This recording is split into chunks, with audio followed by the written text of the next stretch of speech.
Halo guys, berjumpa kembali di channel Kamar Satu. Oke, di kesempatan kali ini kita mau bahas mengenai treatment Canamaru lagi. Treatment Canamaru menggunakan air bening atau menggunakan air ketapang.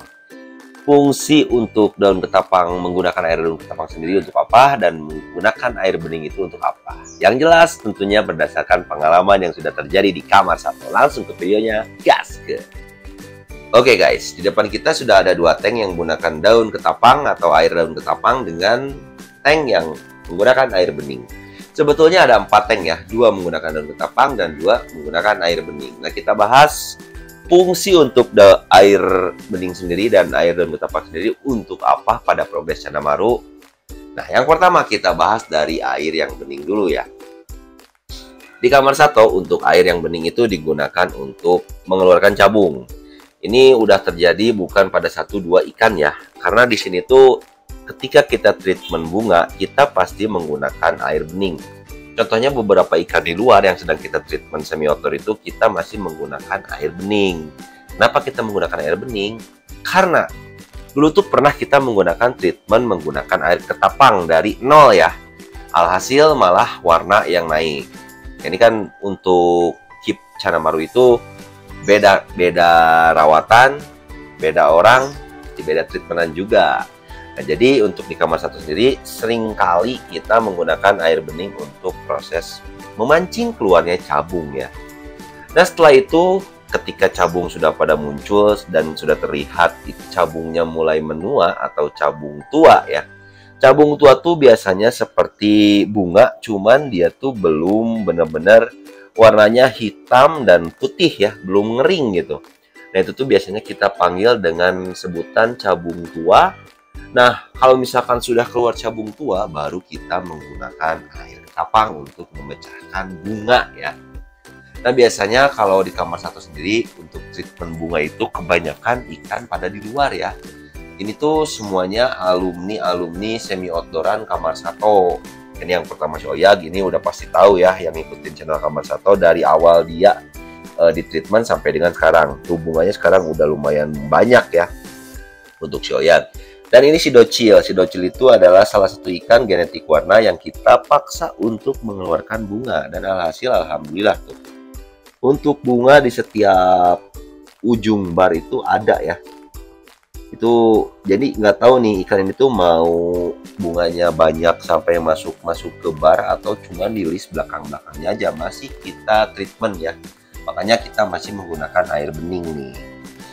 Ini untuk yang sebelahnya lagi tuh, dari depan sampai belakang tuh yang kalau masih yang di depan sih masih cabung, kalau yang belakang udah beberapa yang menjadi bunga nih untuk si Docil.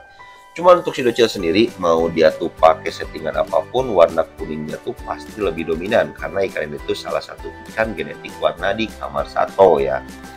Nah, setelah progres cabung mulai pada muncul, terus cabungnya mulai tua ya, mulai terlihat seperti bunga. Nah, di Kamar Satu itu pasti menggunakan air daun ketapang pekat. Contohnya seperti ini. Nah, biasanya kita menggunakan daun ketapang pekat itu masih menggunakan settingan semi outdoor ya. Ini tuh karena emang ini sudah semuanya di indoor dan di luar itu udah semuanya ikan baru-baru semua ya, karena ini size yang di sini tuh udah semuanya masuk juvenil, udah 20 up semuanya. Kecuali si Docil, si Docil nggak tahu masih 20 atau berapa ya. Ini paling kecil sekarang di sini. Nah, ini udah 23, ini nggak tahu 23 atau 24, terakhir diukur sih 23 24. Yang ini udah 25 lebih ya kalau si Oyag. Nah, untuk proses pemecahan cabung biasanya kita menggunakan ketapang pekat. Bener-bener pekat, ini tuh udah beberapa hari, terus juga karena ada biopom jadi airnya tuh mulai bening ya. Ini kalau di sini tuh kelihatan banget pekatnya kayak lebih dari ini nih. Cuma ini mungkin karena settingan tanknya hitam dan pasirnya merah jadi kelihatannya seperti ini. Nah, kita menggunakan air ketapang pekat itu untuk progres memecahkan bunga ya. Untuk yang ini kan kemarin tuh untuk cabung-cabung tuanya banyak banget, jadi kita mulai masukkan ke air ketapang pekat untuk niatnya sih untuk memecahkan bunga. Kita lihat aja ke depannya ikan ini bakal seperti apa. Tuh, untuk keadaan bunganya sekarang seperti ini Ini tuh label pembeliannya Red Barito ya.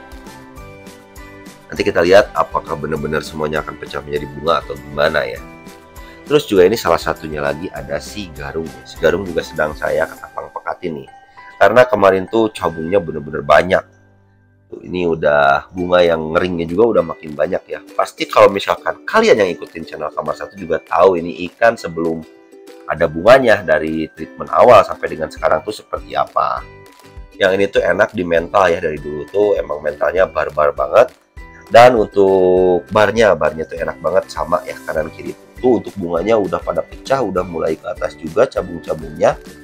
Nah jadi di sini tuh saya mau coba untuk pecah-pecahin semua bunga, semua cabung tua yang ada pada ikan ini. Untuk air ketapang sendiri juga bisa digunakan untuk treatment warna pada ikan Canamaru. Nah ini mungkin untuk ada yang bertanya ya. Pasti ada yang bertanya dan pernah ada yang bertanya juga kepada Kamar Sato untuk penggunaan daun ketapang yang direkomendasikan itu daunnya atau ekstraknya. Nah kalau di Kamar Sato sendiri lebih suka menggunakan daunnya guys. Kenapa menggunakan daunnya? Karena untuk saya pribadi saya merasa untuk daunnya itu kalau misalkan kita gunakan si apa disebutnya tuh ekstrak yang benar-benar keluar dari yang dikeluarkan dari daun tersebut tuh masih utuh ya, beda dengan ekstrak yang kita gunakan. Kalau misalkan kita menggunakan ekstrak yang udah diolah jadi air gitu ya, kan itu tuh udah melalui proses apa dibilangnya tuh campuran air gitu. Jadi untuk kadar kepekatannya tuh lebih enak menggunakan daun, padahal untuk manfaat sih sama-sama aja dan fungsinya juga sama-sama aja. Cuman saya pribadi lebih suka menggunakan daun. Tapi kalau misalkan daunnya ya nggak ada ya pasti saya juga menggunakan ekstrak. Karena di Kamar Sato sendiri untuk daun ketapang kita kan olah sendiri. Kadang kita juga buatkan jadi ekstrak, kadang enggak. Kenapa kita buatkan jadi ekstrak? Itu tuh lebih ke, kan untuk pengolahan ketapang itu ada caranya ya. Otomatis kita juga mendapatkan ekstrak dari pengolahan daun ketapang tersebut. Nah, daripada sayang kita buang, lebih baik kita simpan dan kita gunakan untuk emergensi gitu. Nah, begitu kalau untuk penggunaan daun ketapang. Cuman kalau ditanya lebih suka pakai daun atau ekstrak, saya lebih memilih menggunakan daunnya, guys. Tuh. Terus juga untuk porsi makan ya. Kalau untuk porsi makan sih kita tetap ya kita menggunakan pakan hidup seperti cacing. Terus untuk side seperti ini tuh kita lebih menggunakan ke jangkrik, maggot, pelet kita udah kurangin ya, karena untuk penggunaan pelet tuh biasanya kita booster ketika ikan-ikan itu kecil. Pelet yang untuk menumbuhkan bunga biasanya kita gunakannya tuh. Nah untuk size udah melebihi 20 pasti kita menggunakan makanan hidup atau lebih ke makanan hidup yang dikeringkan juga sering kita gunakan seperti udang kering, jangkrik kering, maggot kering. Tapi tidak lupa kita memberikan makanan hidup yang benar-benar fresh seperti katak sawah, ulat Hongkong, ulat Jerman, atau bahkan kita juga menggunakan jangkrik hidup ya. Cuman untuk porsinya sendiri untuk benar-benar makanan hidup yang masih fresh, sawah dan lain-lain, kita gunakan itu seminggu sekitar 1-2 kali. Untuk makanan keringnya, makanan hidup yang udah dikeringkan kita gunakan setiap hari. Nah, paling untuk konten kali ini mengenai daun ketapang dan air bening cukup segitu dulu aja. Terima kasih banyak untuk kalian yang terus setia di channel Kamar Sato. Karena tanpa kalian kita bukan apa-apa. Lancar terus rezekinya, tetap tersenyum. Karena tersenyum itu ibadah dan tetap di channel Kamar Sato bukan Kamar Sato.